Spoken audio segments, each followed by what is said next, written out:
ada di tempat ini. Engkau menilik setiap hati anak-anak-Mu Tuhan. Biarlah Engkau berbicara hari ini. Kuatkan yang lemah, hiburkan yang susah Tuhan, sembuhkan yang sakit. Siapapun yang mendengar, siapapun Tuhan, baik yang ada di ruangan ini maupun mungkin yang mengikuti secara online, kami berdoa Tuhan supaya benih firman itu tertanam dengan baik dan menghasilkan satu keajaiban, mengubah hidup kami menjadi lebih benar di hadapan-Mu. Terima kasih Tuhan Yesus. Urapi hamba-Mu dan urapi setiap hati anak-anak-Mu dalam nama Tuhan Yesus. Haleluya. Semua yang siap diberkati oleh firman katakan amin. Puji Tuhan. Silakan duduk. Puji Tuhan. Shalom Bapak Ibu. Apa kabar? Ya, setiap kali kita beribadah, saudara sedang menemui Tuhan. Ingat, Tuhan itu tidak bisa kita tipu. Amin. Dia ada, Dia hadir. Dan kalau Bapak Ibu betul-betul ingin menjalani hidup ini dengan baik, dengarkan nasihat Tuhan. Amin. Mari sama-sama buka hati saudara. Ketika saya berdoa Bapak Ibu, apa sih yang Tuhan kepengen lihat dalam hidup saya dengan saudara? Apa sebenarnya yang Tuhan rindukan untuk betul-betul saudara itu bisa dikategorikan oleh Tuhan bahwa oh ya, kamu ini aku kenal, kamu ini adalah umat pilihanku, anak kesayanganku. Nah Bapak Ibu, Tuhan paling tidak suka, kalau saya perhatikan dari pengajarannya, kalau Tuhan melihat anak-anaknya itu lemah. Ya. Karena ciri orang lemah itu agak sulit bersyukur. Yang setuju katakan amin. Kalau saudara mau lihat Tuhan senang, saudara harus kuat. Ya. Coba Bapak Ibu bantu saya khotbah. Kalau ada teman, ada keluarga di samping kanan atau belakang, bilang gini, sing kuat. Harus kuat. Ya, entah saudara wanita sebagai istri, sebagai ibu, entah saudara sebagai suami atau sebagai anak laki-laki, saudara harus kuat. Karena kalau kita tidak kuat, Bapak Ibu, waduh, kita akan menghadapi kondisi dunia ini semakin bertambah tahun ini tidak semakin mudah, semakin sulit. Alkitab yang mencatat bahwa sebelum Tuhan datang akan ada masa yang sukar. Kenapa kita perlu ibadah? Kenapa saudara perlu dengar suara Tuhan? Kenapa kita perlu berdoa? Supaya saudara kuat. Itu intinya. Jangan kita masuk ke sebuah peribadatan dengan kondisi yang tidak baik, dengan sesuatu yang menekan hidup kita, lalu keluar dari ibadah itu tetap sama. Itu kan aneh. Jadi makanya saya selalu berkomunikasi dengan beberapa hamba-hamba Tuhan. Saya berkata bahwa esensi dari ibadah itu harus betul-betul tertanam di setiap diri anak-anak Tuhan. Ibadah itu bukan sekedar kita menerima berkat. Yang dengar katakan amin. Ibadah itu adalah di mana tempat perjumpaan kita dengan Tuhan. Itu ibadah.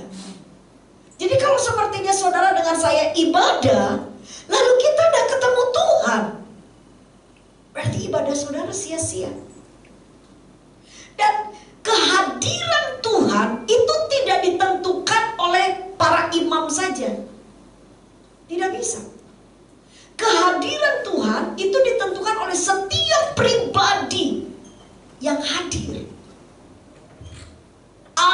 hadir dengan satu kondisi di mana kita manusia harus posisinya itu benar di hadapan Tuhan.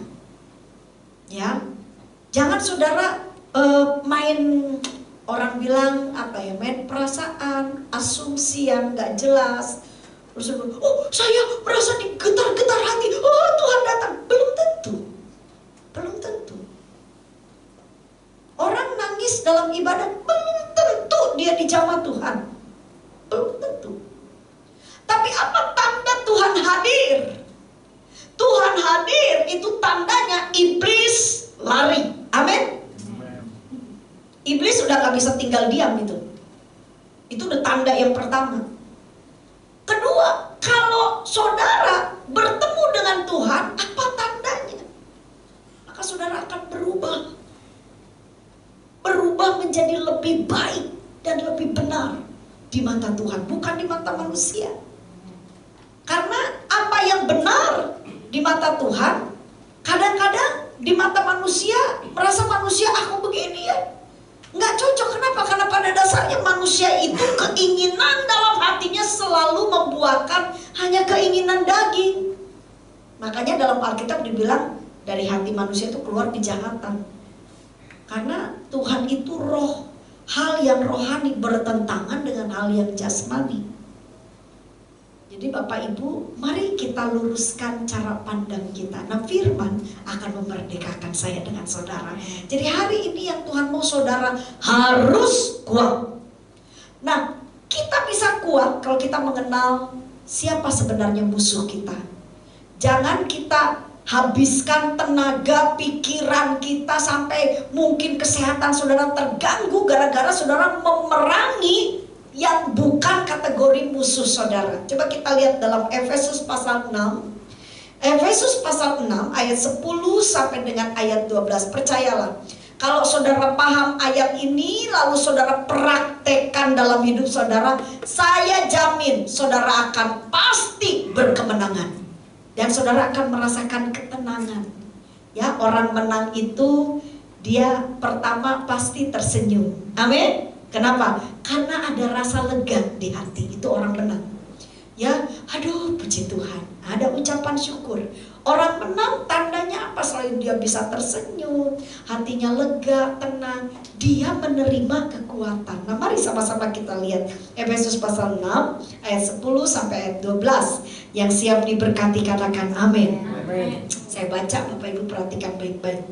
Akhirnya hendaklah kamu kuat di dalam Tuhan, di dalam kekuatan kuasanya.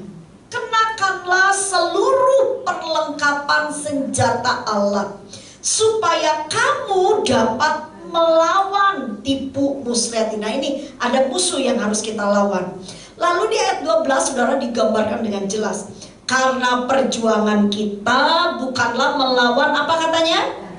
Darah dan daging. Nah, ini saudara harus paham. Tetapi melawan yang pertama apa? Pemerintah. Nanti kita akan bahas ya. Saudara harus paham ini dengan baik. Saya beberapa bulan ini siarkan firman Tuhan ini supaya seluruh anak-anak Tuhan, khususnya di Jawa Timur ini, paham kita ini ada musuh. Dan tidak boleh kita biarkan musuh itu, karena itu akan merusak hidup saya dengan saudara. Melawan pemerintah-pemerintah. Yang kedua melawan apa? Penguasa-penguasa. Lalu di sini dikatakan ketiga melawan penghulu-penghulu dunia yang gelap. Nah, penghulu-penghulu dunia yang gelap itu juga dinamakan melawan roh-roh jahat. Jadi penghulu dunia yang gelap itu sama dengan roh jahat. Jadi ada tiga musuh kita. Nah, mari kita simak baik-baik. Tapi sebelum kita memahami musuh, ingat Tuhan kasih dulu satu patokan, dibilang begini, karena perjuangan kita bukanlah melawan siapa Bapak Ibu? Darah dan daging. Apa maksud darah dan daging? Saya suka sekali meneliti firman Tuhan dari bahasa asli supaya kita tidak salah menafsirkan. Jadi darah dengan daging itu berbicara tentang pribadi, menunjuk kepada yang namanya manusia. Kalau saudara dikecewakan, saudara ngamuk, saudara rasa kesel, ya, terus saudara keselnya sama siapa? Tetanggaku ini, wah ini gak bener ini tetangga. Nanti saudara cek dulu, keluar lihat dulu kaki tetangga saudara. Kalau masih napak ke tanah, itu jenenge manusia, berarti bukan musuh. Apalagi suami, kecuali suami saudara sudah tidak napak, dia melayang-layang. Nah itu saya mau kasih tahu, kasih ingat aja, itu bukan manusia, itu setan itu. Tapi selama mertua, menantu, suami, istri, anak, tetangga, teman sepelayanan, meskipun sikap atau perilakunya nyebel no, bencek no, orang Sunda bilang, orang Jawa bilang ya, itu bukan musuh. Artinya apa? Jangan habiskan energi saudara di situ. Apalagi sampai saudara stres. Stres hanya mikirin pasangan hidup, stres hanya mikirin mertua, stres hanya mikirin menantu. Maaf, saudara lagi lari di tempat. Karena apa? Tidak berguna. Bahkan kalau saudara terus ya, coba bayangkan, Tuhan udah bilang itu bukan musuhmu, tapi saudara bunuh. Saudara rusak hidupnya, apa yang terjadi? Akhirnya sama Tuhan kita ditolak. Coba Bapak Ibu, ketika saudara membina sesuatu, terus saudara udah bilang, ini ya, yang ini dilawan, yang ini ojo dilawan nih, bolo kita, lo malah dilawan. Coba saudara, itu kan kalau kita lihat loh, temen kok, itu loh, sampai Tuhan bilang sesama manusia itu kita harus saling mengasihi. Berarti kalau kita harus saling mengasihi, berarti yang namanya manusia itu adalah satu pertemanan, satu kondisi yang dimana Tuhan mau kita ini berdamai, rukun. Saudara mau bilang, oh tapi dia penyembah setan, tapi dia itu suka merusak gereja. Meskipun apapun, Tuhan udah ngomong, itu bukan musuh. Jangan saudara sakit gara-gara saudara melawan sesuatu yang bukan musuh. Jangan hancurkan hidup dia. Makanya kita menjadi sia-sia kalau saudara tidak nurut sama Tuhan. Tapi kalau kata firman Tuhan, kalau kita taat, maka Tuhan bilang jerih lelah. Jerih lelah artinya apa? Usaha kita, pengorbanan kita di dalam siapa tuh? Tuhan. Itu tidak akan sia-sia. Karena Tuhan itu membimbing kita. Nih itu yang kayak gitu kamu musuhi, perangi, jangan didiam. Tapi ini ojo. Kan jelas Alkitab itu. Cuma masalahnya, apakah kita betul-betul memahami firman, atau kita hanya ikut, pokoknya aku diberkati ya, pokoknya aku terima sesuatu yang baik. Nah kalau saudara cuma seperti itu, apa bedanya kita dengan orang-orang yang tidak percaya Tuhan? Mereka tidak paham tentang Tuhan. Mereka nggak paham tentang apa yang mereka doakan, nggak paham, asal ngomong.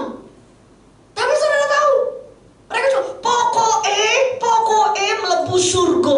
Melebu surga apa ya? Nggak ngerti kok. Yang paham katakan amin. Sesuatu harus dipahami. Nah, kita bisa paham kalau itu jelas. Setuju katakan amin? Jelas. Gak cuma bahasa roh, tapi kitanya nggak ngerti, ngawur, saudara, itu namanya. Saya tidak menjas orang-orang yang berbahasa, silakan berbahasa roh. Nah, Roh Kudus, kuasa Tuhan itu harus disertai dengan yang namanya kebenaran. Yang setuju katakan amin.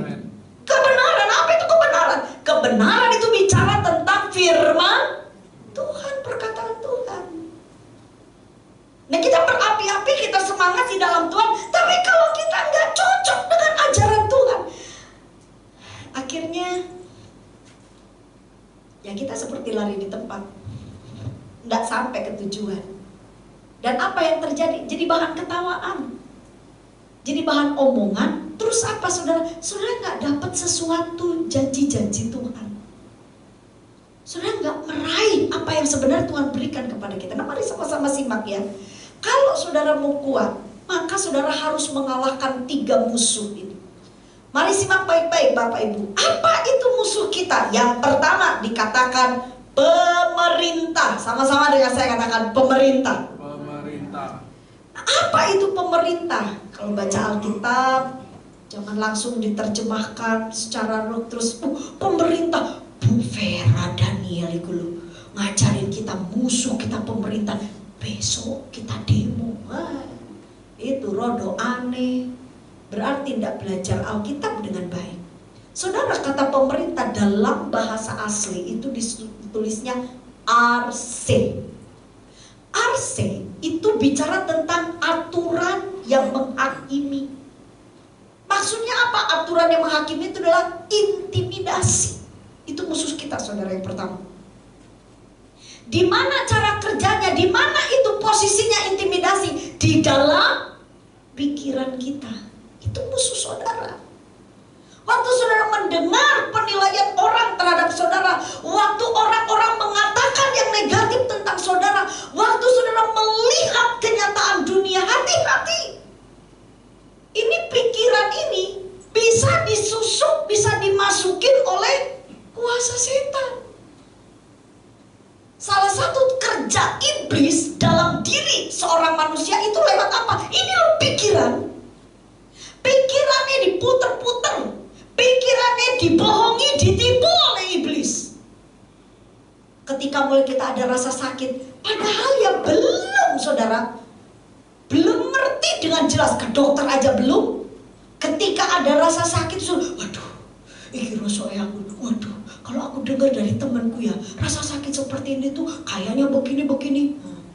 Ada nilai sendiri. Saya tahu.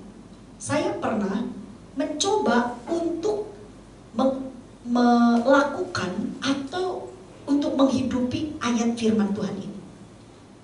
Saya mulai berkata begini, berarti Tuhan, hidup seseorang itu kalau pikirannya dicengkeram oleh firman Tuhan, dia pasti kuat. Itu setelah saya pelajari ini, saudara. Karena ternyata musuh kita, Tuhan bilang gini, kamu harus kuat. Kamu harus kuat di dalam Tuhan. Lalu caranya bagaimana? Kan jelas tuh ayatnya. Tuhan bilang kamu harus kuat. Caranya gimana? Dan Tuhan bilang kamu harus memerangi. Nih lawanmu ini satu. Apa ini? Pemerintah. Itu artinya apa? Penguasa. Penguasa cara berpikir. Kenapa orang bisa bunuh diri? Coba saya mau tanya sama Bapak Ibu. Kenapa orang bisa bunuh diri? Karena apa? Betul? Pikirannya udah mentok, udah merasa nggak ada yang sayang aku, nggak ada, aku nggak berguna lagi dalam dunia itu siapa? Itu pikiran, saudara. Bapak Ibu, saya ini dibesarkan kerohanian saya, iman saya itu di sebuah organisasi yang cukup radikal dan ortodok. Organisasi saya berpuluh-puluh tahun, saya menjadi seorang hamba Tuhan di sebuah didikan yang dimana di organisasi saya itu dikatakan pendeta kalau sakit jangan minum obat, lu kalau sakit doa. Lu percaya nggak punya Tuhan yang berkuasa? Dan itu sudah berpuluh-puluh tahun. Itu menjadi paradigma yang sangat kuat dalam diri saya. Tapi saya mau bilang sama saudara, ketika karena saya tidak memahami, ya, sebenarnya saya mau tanya sama Bapak Ibu, ke dokter itu dosa apa enggak? Dioperasi dosa apa enggak? Enggak. Minum obat itu dosa apa enggak? Enggak. Itu tidak salah.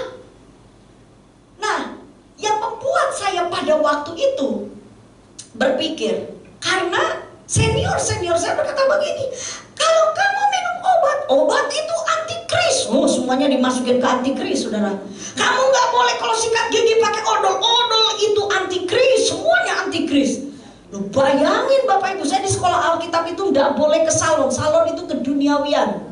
Jadi kita itu kalau udah rambut panjang, bayangin perempuan rambutnya panjang, terus kita di sekolah kita pakai baju nggak boleh berwarna-warni. Warna-warni itu memperlihatkan keduniawian. Bayangin saudara. Jadi kita tuh pakai baju putih semua karena kita ini seperti malaikat-malaikat surga gitu, rambutnya panjang.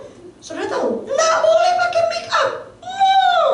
Pakai lipstick, pakai make up, saudara akan dibilang kuntilanak. Jadi kita itu harus pucat, putih gitu kan, rambut panjang. Itu lebih sama dengan kuntilanak sebenarnya kan. Tapi saya waktu itu kan nggak ngerti. Saya belum masuk teologi ya, baru sekolah kitab. Sekolah kitab itu bicara seperti mungkin kalau di dunia ilmu sekuler itu SD lah, TK gitu kan. Saya baru belajar ini karakter, tapi saya bersyukur. Apakah di sekolah kita saya ada keuntungan? Banyak keuntungannya karena karakter saya dibentuk meskipun ada hal-hal yang nyeleneh ya, tapi oke lah, saya dibentuk. Saya setiap kali sakit, saya bilang gini, Tuhan, saya nggak boleh minum obat, tapi saya sakit Tuhan, terasa sakit ini. Terus saya mikir, ya apa caranya Tuhan? Lalu saya pikir, oh iya, firman. Nah, saya kembali kepada ajaran firman. Lalu saya berpikir, Tuhan itu tabib di atas segala tabib. Pasti aku sembuh. Jadi saudara, sebenarnya saya juga sampai sekarang ini terus menyelidiki dan mempelajari. Karena firman itu sangat dalam. Amin. Kalau orang merasa diri sok pintar, sok seperti Tuhan, ya saya nggak ngerti. Karena semakin firman itu kita pelajari, semakin kita ngerti bahwa kita ini gak ada apa-apanya. Semakin kita ini lebih lagi pengen ngerti, Tuhan, saya posisi harus bagaimana?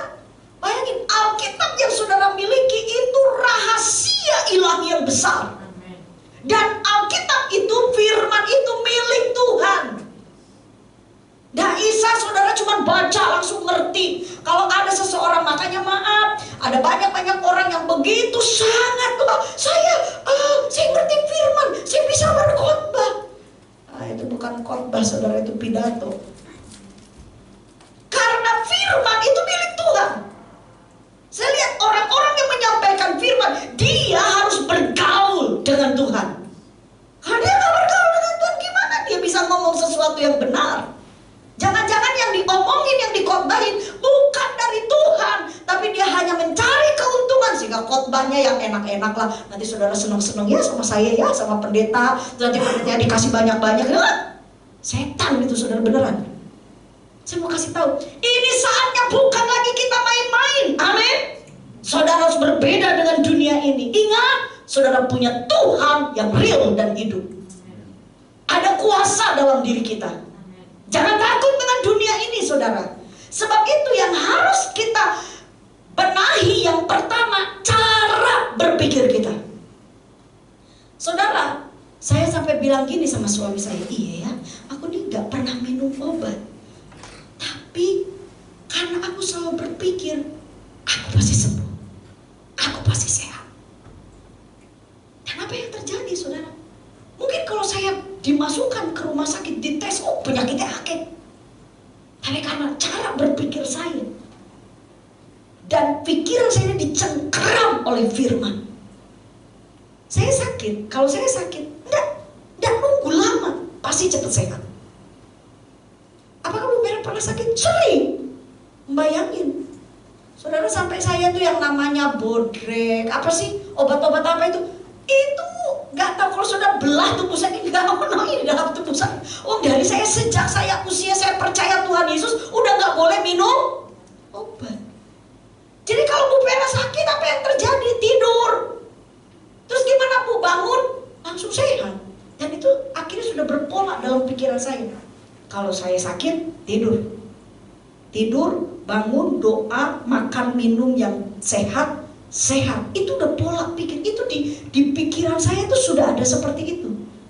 Terus kalau seperti saya menghadapi sesuatu masalah dalam kehidupan saya, nah saya belajar dari firman Tuhan. Saya tanamkan itu di dalam pikiran saya. Bagi Tuhan tidak ada yang mustahil. Itu tertanam Bapak Ibu, tertanam itu dalam pikiran saya. Ketika orang berkata, Fer, dari Isabel, kamu itu gak mungkin sukses. Kalau kayak begitu ya, kamu pasti kamu itu miskin, Fer. Itu dunia. Tapi saya percaya kepada firman. Saya bilang, enggak percaya sama perkataan, kamu manusia, kamu kasih makan apa. Kamu gak pernah kasih apa-apa sama aku. Yang kasih nafas saya adalah Tuhan. Jadi saya lebih percaya sama Tuhan. Makanya Bapak Ibu, ketika saya melakukan apapun di dalam kehidupan saya, semakin saya mempelajari firman Tuhan, semakin yakin kalau firman itu berkuasa. Yakin saya. Karena sedikit demi sedikit saya melihat mujizat. Sedikit demi sedikit saya melihat keajaiban. Pengalaman pribadi saya dengan Tuhan itu semakin menguatkan iman saya bahwa Yesus itu ada. Dan perkataannya itu hidup. Dan itulah, nah saudara, itu saudara bisa ngerti kalau saudara suka belajar firman. Nah orang belajar, orang Israel kalau namanya jenenge belajar, itu bukan cuma baca. Jadi apa yang dikatakan oleh bangsa Israel? Jadi kalau saudara belajar firman, saudara harus mempelajari budaya dan kehidupan orang Israel. Karena itu gak bisa dipisahkan. Ilmu yang kita dapatkan dari firman Tuhan dengan kehidupan itu berkaitan erat. Karena para nabi, para rasul, Tuhan itu bekerja pada diri mereka juga berkaitan dengan gaya hidup mereka. Amin. Gaya hidup mereka. Jangan cuma kita comot firman gak ngerti. Kita amin amin. Katanya saudara dihantam sama musuh saudara, hancur. Lama kelamaan kita kecewa sama Tuhan. Dikit-dikit kenapa ya begini. Akhirnya apa yang terjadi? Kita udah gak percaya dengan firman. Kenapa? Karena saudara gak perlu pelajari dengan baik. Jadi Bapak Ibu, orang Israel kalau dikatakan kamu harus belajar, maka lihat pada waktu kamu duduk, lihat ya, waktu dengan anak, orang tua dengan anak itu membicarakan tentang firman Taurat Tuhan, itu turun temurun mereka harus mengajar tentang kebenaran. Dan Alkitab katakan waktu kamu berjalan, kamu duduk, kamu makan, kamu ajarkan.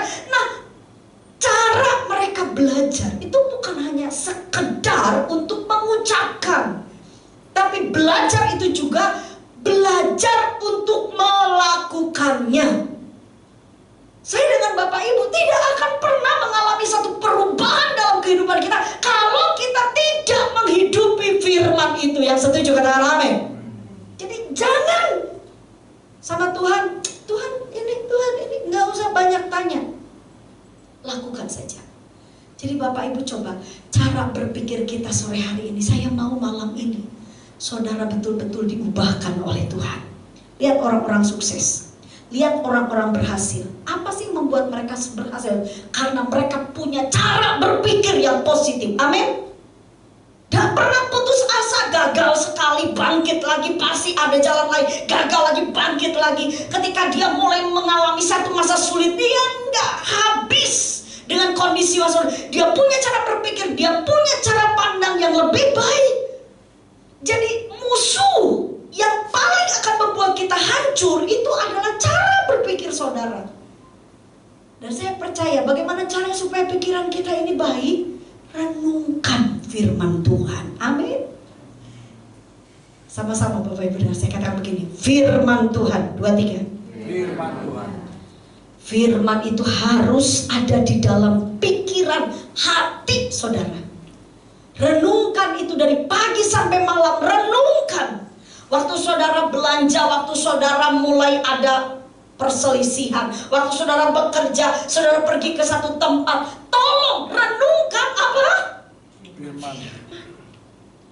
Saudara buka toko, renungkan firman. Firman berkata apapun yang kamu lakukan, jika kamu melakukannya di dalam Tuhan, bersama dengan Tuhan, pasti ada hal yang baik. Amin.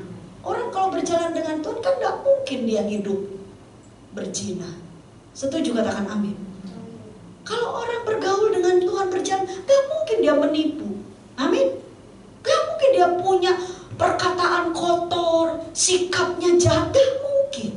Makanya renungkan firman. Orang yang suka merenungkan firman siang dan malam, Alkitab yang bilang apapun yang dilakukan oleh tangannya dibuat Allah berhasil. Jangan lu saudara gini, oh Tuhan berkati tokoku, berkati ini, tapi saudara gak menghidupi firman itu. Jahat tetap jahat, nipu tetap nipu. Sama orang itu kata-katanya, waduh, kita selalu berpikir negatif sama setiap kondisi, itu kan gak cocok dengan firman. Orang yang selalu berjalan dengan Tuhan, lihat Bapak Ibu, orang-orang yang berjalan dengan Tuhan, hidupnya itu bisa jadi terang dan jadi garam dimanapun dia berada.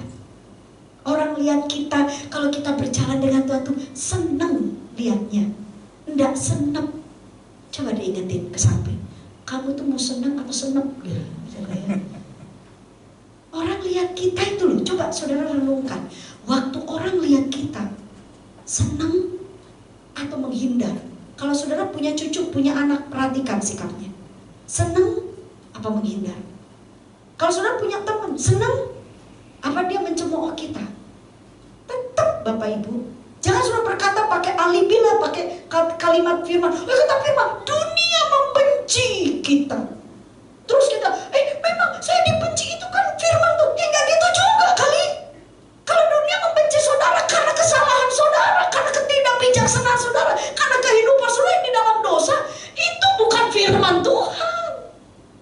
Tapi kalau saudara hidup benar, saudara memberitakan kebenaran, lalu saudara dikecam, dianiaya, baru itu ayat yang benar, baru itu kehidupan yang benar.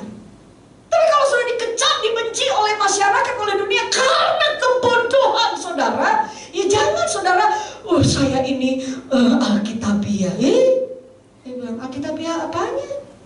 Itu kan Bu Vera, itu dunia membenci kita. Makanya saya tuh sama tetangga dibenci, Bu. Di pasar saya dibenci. Saya buka apa jadi benci sama orang. Ternyata anak cucu saya juga membenci saya. Yang salah mana? Kok semua orang benci? Jadi kan itu pasti dari kehidupan kita. Jadi saudara, sekali lagi, jaga pikiran kita. Amin. Kita jadi orang yang baik. Coba bantu saya khotbah, bilang kanan kiri, sing api, bilang itu. Ojo jahat. Saudara, di pikiran nih. Ya, pikiran kita harus dikendalikan. Yang kedua dikatakan penguasa. Selain pemerintah, ada kata penguasa. Sama-sama dengan saya katakan apa? Penguasa. Apa itu arti dari penguasa? Kata penguasa itu ditulisnya ekousia. Ekousia itu artinya godaan dunia. Itu musuh kita Bapak Ibu. Godaan dunia. Dunia itu nyeret kita untuk melakukan apa sih?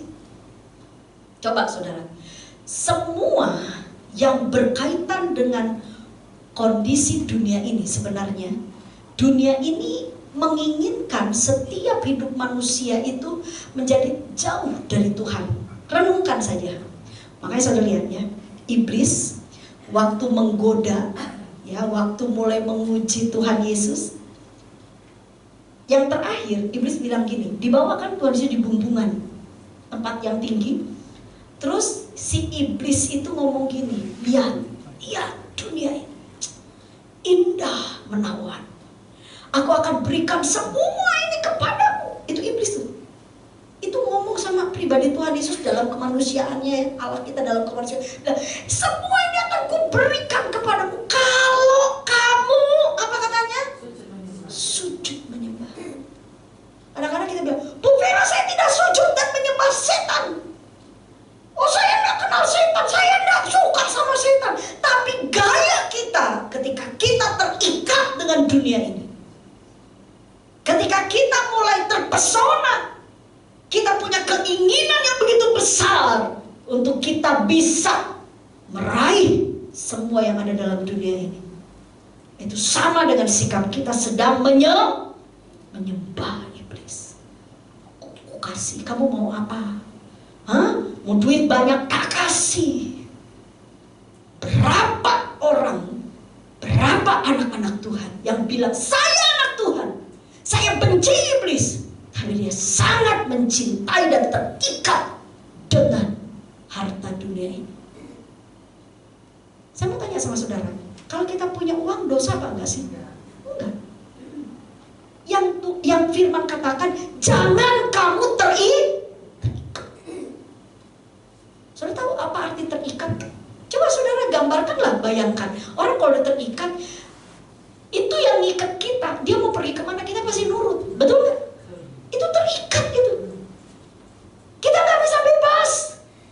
Kita nggak bisa mengendalikan lagi kehidupan kita. Ini ikat sama duit. Semua diperhitungkan untung rugi. Saya mau berteman dia. Bukan dasar kebenaran. Bayangin, dasarnya apa? Dia menguntungkan gak ya? Oh, sini suruh pelayanan. Lihat dulu dong. Pelayanannya menguntungkan gak ya? Kalau tidak menguntungkan, tutup. Semua diukur dengan untung rugi. Gila gak saudara? Nyawa kita, hidup kita, keselamatan itu cuman dibandingkan dengan duit. Aduh, bilang kanan kiri, hati-hati, hati-hati, hati-hati. Dan ini sudah mewabah bukan kepada orang di luar, pada gereja Tuhan. Saya mau kasih tahu sama saudara, dan itu bukan untuk orang-orang yang tidak kenal firman, sampai mereka yang pengkhotbah sekalipun. Keras saya mau ngomong, mata duitan. Bayangkan jemaat yang kaya-kaya dia layani. Berapa kali saudara saya melayani orang-orang, saya bilang, ibu-ibu berjemaat di mana? Kan saya pembicara tamu, saya punya jemaat di Sidoarjo, saya wakil gembala, tapi saya juga pemberita firman ke berbagai gereja. Ada begitu banyak jemaat datang, Bu Vera, tolong Bu, anak saya sakit. Sampai mobil saya sampai nggak masuk loh ke rumah, ke gang rumahnya. Saudara ngerti kan maksudnya? Mobil saya nggak bisa masuk, saya harus jalan. Kanan kiri itu banjir, baunya nggak enak. Paham Bapak Ibu? Daerah mana itu? Saya bilang, ibu berjemaat di mana? Dia kasih tahu gereja A. Saya bilang, ibu nggak bicara dengan mungkin ada hamba Tuhan kan? Karena saya baru khotbah di dekat rumah ibu itu, makanya saya bisa datang. Saya bilang, kalau saya dari sana Bu Sidoarjo harus ke sini kan jauh ya Bu ya. Tapi saya tahu, saya pasti yakin ibu berjemaat kan? Iya. Ibu sudah bilang sama hamba Tuhan yang dimana ibu berjemaat. Sudah Bu, berkali-kali, tapi katanya mereka sibuk. Astaga, sibuk apa? Dek Isa tuh cuma sebentar toh. Kalau Dek Isa datang telepon saya kadang-kadang lagi ngelayani di sini, lagi Bu Vera, saya sakit. Saya bilang, oke, calling ibu ya. Saya calling ibu, video call. Oke, mana yang sakit? Lu bayangkan yang sakitnya di Kuala Lumpur, lah saya di Sidoarjo. Masa saya langsung beli tiket? Orang apa saya? Buka videonya, buka Bu. Dengan saya ya. Saya dampingi, saya bilang. Ibu pasti sehat. Kuat, harus tenang. Jemaat itu nggak perlu yang namanya nggak perlu kayak begitu. Yang diperlukan ketika orang sakit dan menderita perhatian. Amin. Jadi Bapak Ibu bayangin. Tapi godaan dunia, orang-orang dunia itu kalau sudah terikat dengan dunia, udah nggak peduli. Itu ciri kalau kita sudah terikat dengan dunia ini, kita udah nggak peduli dengan penderitaan orang. Yang dengar katakan amin. Jangan sampai. Ini firman saudara ngajarin kita supaya kita benar di hadapan Tuhan. Amin. Dan Bapak Ibu menjadi kuat. Tolong bilang kanan kiri, Bu Vera gak ngamuk gitu. Cuma dia kadang gregetan gitu toh. Saya bersyukur, apalagi kalau firman ini disiarkan, semoga didengar. Semoga didengar. Setiap kali saya berdoa di hadirat Tuhan, sakit bagi saya Bapak Ibu.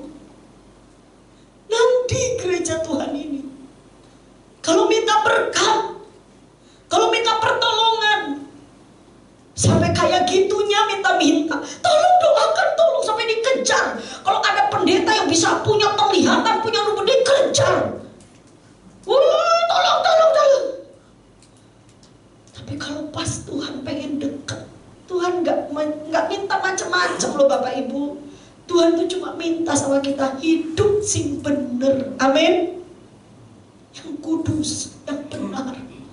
Jangan simpan dosa. Jangan simpan itu sampah-sampah yang membuat Tuhan itu tidak suka tinggal dalam diri kita. Bersihkan itu.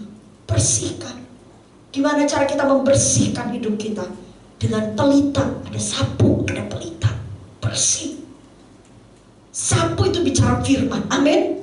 Pelita itu bicara kuasa Roh Kudus yang menerangi itu. Itu juga juga firman Tuhan berbicara bagaimana karya Roh Kudus dengan firman Tuhan itu bekerja dalam diri saya dengan saudara.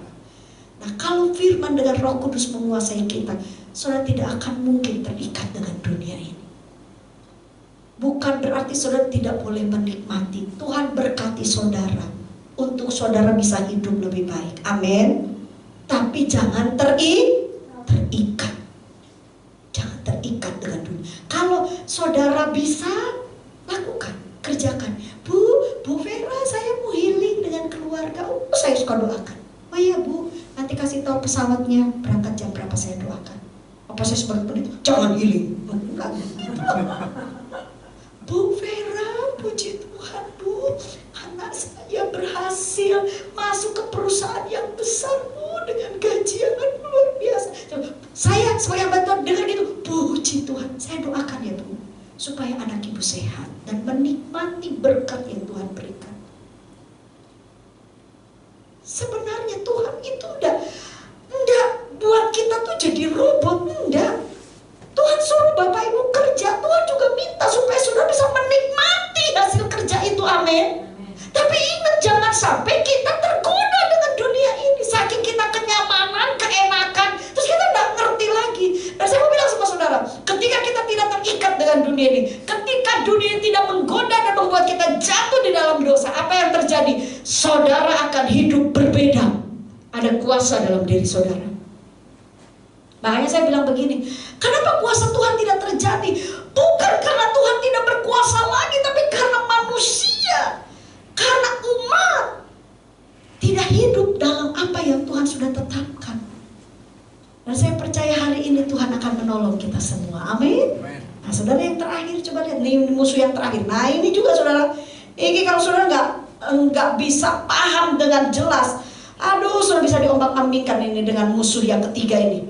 Yang ketiga ini berkata roh jahat. Ditulis dalam bahasa asli itu kosmokrator. Sama-sama dengan saya katakan kosmokrator. Sekali lagi, 2, 3. Kosmokrator. Apa artinya? Kosmokrator yang ditulis dalam ayat Efesus ini, saudara, adalah kekuatan iblis.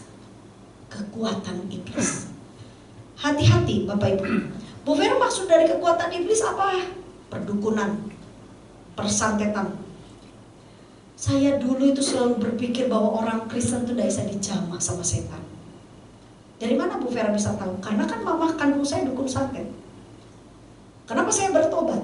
Pertama kali saya dengar kata orang Kristen itu ketika mama saya lagi berdoa, terus ada suami istri, bukan berdoa ya doanya sama dewa lah kan gitu kan, sama setan. Lah lagi bersekutu, terus datanglah suami istri ngasih itu foto sama mama saya supaya orang yang difoto itu diguna-guna. Hati-hati saudara ya, foto-foto kita sudah beredar di media sosial, betul? Nah, tapi ketika mama saya itu komat kamit, sampai saya lihatin keringetan, mama kok nggak bisa. Saya nggak pernah lihat mama saya kesulitan kayak begitu. Sampai akhirnya tercetuslah kalimat dari mulut mama saya. Aduh, saya terjemahkan dalam bahasa Jawa atau bahasa Indonesia saudara, karena kan mama saya orang Sunda. Jadi bilang gini, aduh, iki angel iki, soale wong Kristen. Waktu saya bertobat, peristiwa itu terpatri di dalam pikiran saya. Orang Kristen tidak bisa dimainkan oleh perdukunan. Amin. Tapi ketika saya selesai sekolah Alkitab, Bapak Ibu, diutuslah saya ke lingkungan, kan? Gereja-gereja. Saya mulai diteguhkan, kependetaan saya mulai seperti dipersiapkan. Nah itu biasanya selama satu studi, jadi setahun saya ada di belajar teori, 2 tahun saya harus praktek untuk saya melanjutkan ke tingkat selanjutnya. Jadi bayangkan Bapak Ibu, kalau saya 3 tahun ya sekolah, berarti ada 6 tahun saya praktek. Bapak Ibu, waktu saya praktek, saya diutus ke masyarakat untuk melayani. Disitulah saya bodoh, karena kan saya tahu bagaimana orang yang namanya disantet, bagaimana orang yang namanya diguna-guna. Saya jadi garuk-garuk gak gatel saudara. Nah kenapa ini? Ibu Gembala, Bapak Gembala, Vera, tolong itu ya, ikut tante ya, kita mau mendoakan jemaat.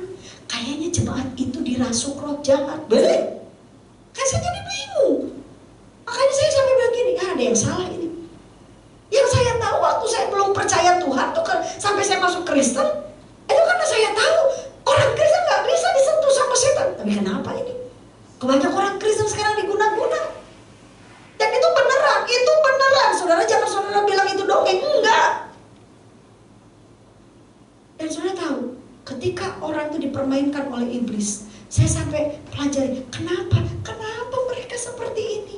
Akhirnya ketika saya belajar firman kembali, saya coba penelitian lagi, belajar firman lagi, saya coba lihat lagi, apa ini maksudnya. Saya praktekkan firman Tuhan supaya saya paham, lebih paham. Dan akhirnya saya baru ngerti, yang tidak bisa dijamah oleh setan adalah mereka yang hidup seturut dengan firman Tuhan. Makanya kenapa saudara penting belajar Alkitab. Jangan suka dengar khotbah-khotbah tentang dongeng. Amin. Kejar pengajaran firman dan sampai saudara paham apa sih isi Alkitab itu dan hidupi. Nah, orang-orang yang menghidupi firman itu tidak bisa disentuh sama iblis. Saudara, dengar baik-baik. Apa sih setan itu tujuannya kalau goda saudara pengennya apa? Satu, setan itu sukanya apa? Membunuh, mencuri, dan bunuh perasaan saudara, bunuh karakter saudara, bunuh cara berpikir saudara yang positif, bunuh semua yang apik-apik dalam hidup kita. Mencuri, dicuri semua apa yang Tuhan sudah sediakan bagi saudara, dicuri sama setan dan dibinasakan. Baik, bunuh, mencuri, dan membinasakan. Wow. Saudara, hari ini saya mau bilang sama saudara, saudara punya Tuhan yang lebih besar, kuasanya lebih besar. Tapi ingat, kalau saudara gak mau diganggu sama setan, dan jangan bermain-main dengan setan. Saya tahu, saya berkali-kali dilihat oleh seorang hamba Tuhan yang memiliki karunia roh. Setiap kali mereka melihat saya, yang terakhir kemarin soalnya di Mojokerto, saya lagi duduk di belakang, saya cuma mengikuti, saya nggak ada. Semua siapa yang mau didoakan semua pada maju, saya nggak maju karena memang saya lagi enak bergaul dengan Tuhan di hadirat. Saya lagi nikmati Tuhan, lagi menyembah.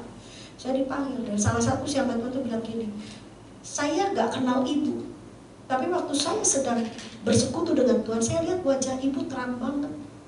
Saya bilang, ini siapa ini kok terang saya, tapi cuma cek. Terus dia bilang, dia tunjuk dan dia panggil saya. Saya bilang, kenapa? Selesai dari acara itu, koordinator acara sempat tanya sama saya, Bu Vera ini lo tanya tentang ibu. Saya bilang, iya, nggak apa-apa. Dan tidak ada yang tahu karena itu dari berbagai gereja. Yang gereja itu belum pernah saya layani, ada beberapa banyak. Jadi tidak semua kenal saya, karena itu bukan di Surabaya ya. Tapi saya mau bilang sama Bapak Ibu, pada saat itu saya ngerti kalau kita bersekutu dengan Tuhan, itu Tuhan sendiri bisa kenal kita. Amin. Nah, yang dilihat oleh si hamba Tuhan ini, dia bilang ada cahaya yang menutupi tubuh saya. Bapak Ibu, saya bukan orang super, tapi kalau saudara hidup benar, nggak bisa ditipu dan nggak bisa dibohongi Tuhan itu. Dunia juga gak bisa nipu kita. Kebenaran itu akan memerdekakan saya dengan saudara. Amin. Makanya saudara, cirinya kalau saudara ada di dalam perlindungan Tuhan dan gak bisa diganggu setan, itu kalau saudara masuk dalam hadirat Tuhan, nyaman, gak gelisah. Saya berkali-kali kalau saya udah sembahyang, biasanya saya sudah enak nyantol sama Tuhan. Kalau saudara doa, pikiran kemana-mana, ibadah, dengar khotbah, kenapa sih lama sekali khotbahnya gitu. Itu cirinya saudara lagi ada yang terbuka ini. Tapi kalau saudara tertutup dan dilindungi oleh kuasa Roh Kudus, saudara akan tenang di hadirat Tuhan. Amin. Saya percaya malam ini Tuhan mau tolong saudara. Gimana cara kita menghancurkan roh jahat ini? Gimana supaya saudara betul-betul tidak dijamah oleh setan? Saudara hidup harus dikendalikan oleh kuasa Roh Kudus. Hiduplah bergaul dengan Roh Kudus. Amin. Banyak berdoa, banyak bersekutu dengan Tuhan. Saya percaya malam ini Tuhan ada bersama dengan kita. Yang setuju berikan tepuk tangan yang meriah buat kita. Dengar baik-baik, Bapak Ibu, musuh ini tiga ini harus kita hancurkan. Pikiran negatif kita hancurkan dengan kita merenungkan firman Tuhan. Godaan dunia ini hancurkan dengan saudara menghidupi firman Tuhan ini. Hidup dalam kebenaran. Jangan tergoda sama dunia ini. Dan kalau saudara mau menghancurkan roh jahat iblis yang ingin mengganggu saudara, maka caranya saudara harus dikendalikan oleh kuasa Roh Kudus. Maka ketika saudara merenungkan firman, mempraktekkan firman Tuhan itu, hidup dalam kebenaran, saudara dikendalikan oleh kuasa Roh Kudus, percayalah kita akan menjadi orang-orang yang kuat di dalam Tuhan. Badai bergelora sekalipun, saudara akan bingung, aduh tahun 2026 akan terjadi apa, waduh tahun ini aku akhiri bagaimana, saudara akan bingung. Saudara tenang, karena saudara tahu ada Tuhan di samping kita. Yang percaya sekali lagi berikan tepuk tangan. Saya mau bilang sekali lagi, Tuhan kita, Tuhan berkuasa. Amin. Tidak pernah berubah kuasanya, dan Dia akan tetap menjadi penolong yang setia buat mereka yang hidup dalam kebenaran. Sama-sama kita bangkit berdiri. Di saat badai bergelora, ku akan terbang bersamamu Tuhan. Katakan dalam hati saudara, ku tenang, sebab Tuhan ada di dekat kita. Jangan takut, jangan khawatir. Hadapi hari-hari saudara. Jangan bingung dengan penyakit saudara. Jangan bingung dengan urusan apapun, hutang segala macam. Kalau saudara di dekat Tuhan, bersama dengan Tuhan, ingat, tidak ada satupun masalah yang tidak bisa diselesaikan oleh Tuhan. Kenapa Tuhan izinkan masalah itu ada? Cuma satu kerinduan Tuhan. Kalau saudara diizinkan Tuhan bermasalah, karena Tuhan mau saudara mendekat kepada Tuhan, kenali Tuhan dengan baik. Ketika saudara hidup dalam kekudusannya, kebenarannya Allah, maka lihat hidup kita akan berbeda. Kita tidak akan direndahkan lagi. Kita tidak akan mungkin dilecehkan oleh dunia ini. Tapi saudara akan menerima kuasa dari Tuhan. Lihat orang-orang yang bergaul dengan Tuhan. Tuhan adalah gembala mereka. Dan mereka tidak akan pernah kekurangan. Saudara dekatlah dengan Tuhan. Terima kasih Tuhan. Di saat badai bergelora, ku tenang. Di saat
saudara hidup benar, jauhi dosa. Stop, jangan hidup dalam dosa.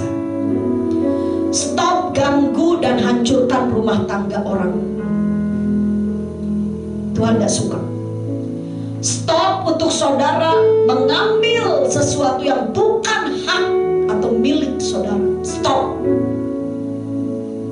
Apakah saudara akan menjadi sengsara?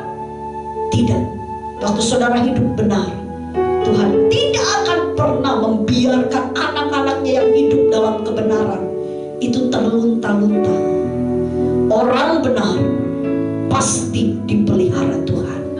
Orang benar pasti dijaga dan dilindungi Tuhan. Belajar hidup benar. Dia ada bersama kita di saat badai bergelora. Pertahankan kebenaran, pertahankan hidup yang benar. Tuhan ada bersama dengan saudara.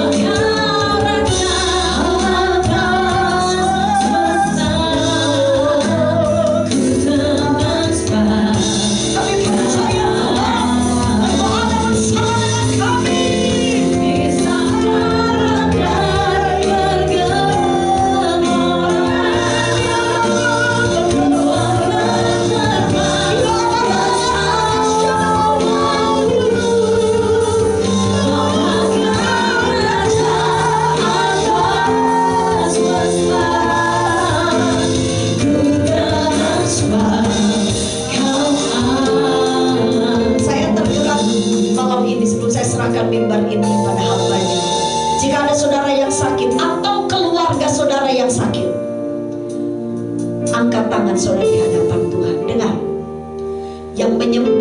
saudara adalah Tuhan. Dan Tuhan itu bisa melakukan, bergerak, bekerja saat ada kebenaran. Kalau saudara mau disembuhkan, pandang Tuhan. Sakit apapun, tidak ada satupun penyakit yang tidak bisa disembuhkan oleh Tuhan. Bapa yang baik, ada tangan-tangan anak-anakmu yang terangkat, siapapun mereka. Dan mungkin ada tangan anak-anakmu yang terangkat untuk mewakili saudara mereka, teman mereka yang sakit. Bapak berdoa hari ini di dalam nama Tuhan Yesus. Di dalam nama Tuhan Yesus, sebagaimana iman dan kehidupan yang benar, maka terjadilah mujizat kesembuhan itu. Sembuh dalam nama Tuhan Yesus. Di dalam nama Yesus ada kesembuhan. Orang mengatakan dalam